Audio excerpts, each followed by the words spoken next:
Alright, the very last chapter of the equilibria section of physical chemistry. It is partition coefficient. And the partition coefficient really is talking about how much a specific type of compound will dissolve in two different types of solvents. It's a very interesting topic. So we will take a certain solute, certain kind of substance, and see how much of it is soluble in an organic solvent and it's in an inorganic solvent, or both could be organic solvent, and we want to check how, in which organic solvent is it more soluble. Or we can have two different inorganic substances and we'll be like, oh, which inorganic substance is more soluble in, and we will determine that using something called a partition coefficient. What we will do is find the ratio of the solute, that is the concentration of the solute in partition 1 divided by partition 2, that is solvent 1 divided by solvent 2, and we find the ratio, and that is the partition coefficient. Okay, as simple as that. So the partition coefficient KPC is the ratio of concentration of a solute in two different immiscible solvents. Immiscible solvent is a very important distinction over here. That is in contact with each other when equilibrium has been established. So let's say we have ammonia to be mixed in two different solvents, one organic solvent and the other is water. So when it is mixed, it is being mixed in a separating tunnel, sort of something like this. You have the NH3 inorganic solvent and NH3 aqueous. Okay, and the ammonia is dissolved in both the solvents, of course, in different proportion. Automatically it just dissolves itself in different proportion. If you put 20 cm cube, it will just dissolve into both the solvents in the accurate proportion it feels it should. Now that ratio of proportion being dissolved is known as the KPC. Eventually, when it is settled, the equilibrium is reached, and the rate of ammonia going from the water to ammonia and ammonia to water is the water to organic solvent and organic solvent to your water is going to be the same. So the ammonia travels at the same rate from both places. So what is happening is NH3 aqueous is going to NH3 organic solvent, and the opposite as well. So KPC established will be the concentration of NH3 in the organic solvent divided by concentration of NH3 in the aqueous solution. Now the order in which this is written usually will be like the one on top divided by the one in bottom. So if it is organic solvent above in the funnel and water below, so in the equation itself we will write it something like this. So NH3 in organic solvent divided by NH3 concentration in aqueous solution. You can also follow the sequence of question. You can say, okay, in this setup we have ammonia being dissolved in organic solvent and water. So you write organic solvent in numerator. Okay, amazing. So what are the factors affecting this partition coefficient? That is, how does it get decided how much of the solute gets to dissolve in each of the solvent?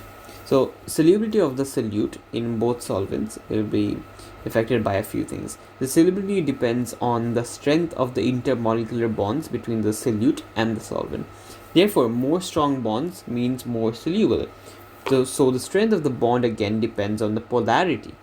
If there is permanent dipole attraction, then it dissolves a lot more. If there is permanent temporary or induced dipole, then there is weak bond and dissolves less.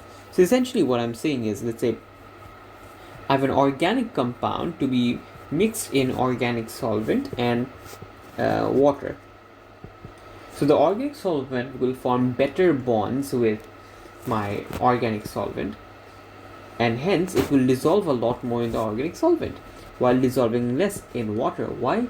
Because the bonds formed will not be stronger compared to organic bonds formed, right? Water is a polar substance, so that is why the difference exists.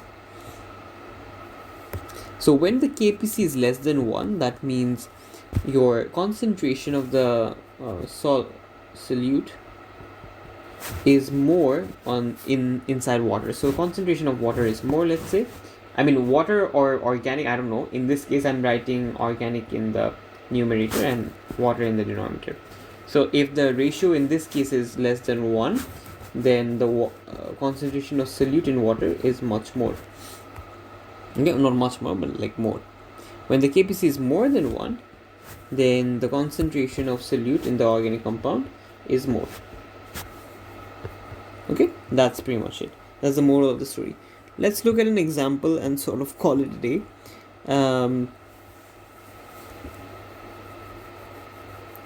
This is a pretty long example, but let's see. So when chlorine dissolves in water, the following reaction happens. You have chlorine that dissolves in water and it will form chlorate, some sort of chlorate, and H plus and Cl minus. When solutions of chlorine are used for water purification, the pH of the solution of chlorine is kept near pH 7 by adding a base. Okay, good. So basically, as Cl2 and water exists in the swimming pool, it will dissociate a bit and form something called HClO, and it will produce H plus ions and also Cl minus. Now, to make sure the acidity of this solution decreases, what is done is we are adding something called a base.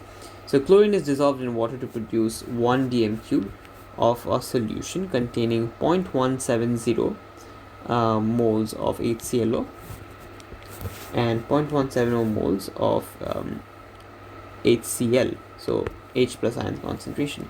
A buffer solution is then prepared by adding 0.2 moles of NaOH to this solution. So the NaOH initially reacts with HCl. Okay, amazing. So how do we find the pH? They want us to find the pH of the buffer solution. We get to the very end of it. At the very end, what is left with us? Whatever is left, we use the dissociation constant to find the amount of H plus ions left, and we find the pH. Very simple. So we want to first do all the reactions, get done with all the reactions. So the first thing we will look into is NaOH reacting with our acid. Okay, so if there is 0.2 mole of NaOH, it will first neutralize whatever acid we have. So it will first neutralize our HCl. HCl is a stronger acid, so that is the first one it attacks and works with. So it will, after reacting, it will form NaCl and H2O. Great. So 0.2 NaOH reacts with 0.17 H plus of the HCl. Reaction is done, and you're still left with 0.3 moles of NaOH. Now this 0.3 moles of NaOH will neutralize the HClO. HClO is also acid. So now when that happens, you're still left with 0.14 moles of HClO. All the NaOH gets used up, okay, but you're left with the acid HClO. How much? 0.14 moles. Now this acid is basically going to dissociate and form your acidity of the solution. So HClO is a weak acid, and you know the dissociation constant. So Ka is the concentration of your H plus and what else did we form? Your ClO minus divided by your reactant, which is HClO. That's right? Yeah, HClO concentration. And you know the Ka. What is the Ka? The Ka is 2.9 in 10 to the power minus 8. Concentration of H plus is what we are going to figure out, and the concentration of ClO minus is going to be 0.03. Why is it 0.03?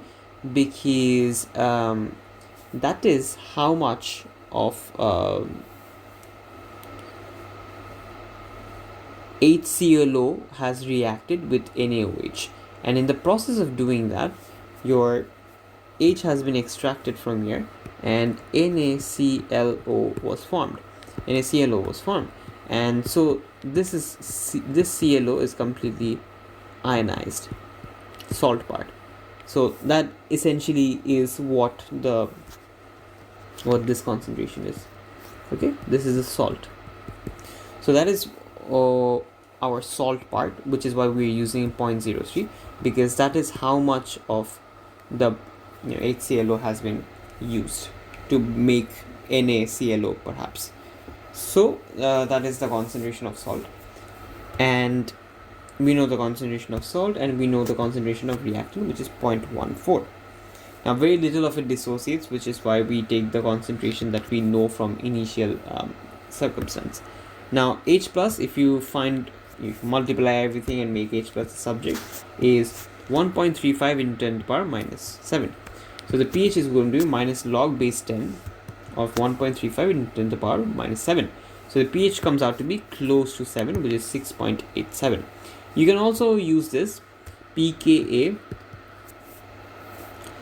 plus log of salt by acid. You know the salt concentration 0.03, and you know the acid you will figure out. Okay, which is this. So 1.35 10 to the minus 7, and pKa is minus log base 10 of 2.9 into 10 to the power minus 8. There you go. That's how you solve it. And then you have this. One more question. So in this, what is happening? Suggest how, this is what the question I want to get to. Suggest how the value of Kpc of I2 between hexane 2-on and water compares to value given in A2. So the partition coefficient of I2 between C6H12 and water H2O is 93.8. Between this, so one I have cyclohexane and I have water. Okay, so over here it is 93.8. So I2 is much more soluble much more soluble in the organic solvent.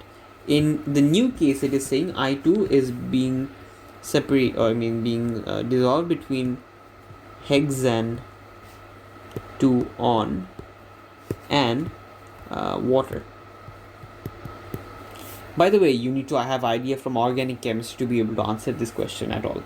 So hexane 2-on, it is a ketone basically, and ketone will have polar nature. It is more polar, okay, compared to your cyclohexane. Okay, so this is more polar. So if this is more polar, then the difference in attribute between your organic solvent and polar solvent is less, because now the organic compound is also a bit more polar.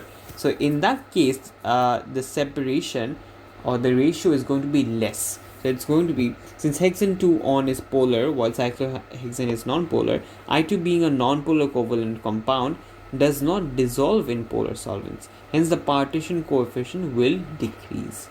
Right? So that is the moral of the story. Since you have added now polarity to the organic compound, now it is less likely to dissolve there. So the ratio goes down. Okay? The ratio goes down. Amazing. And that calls it a day.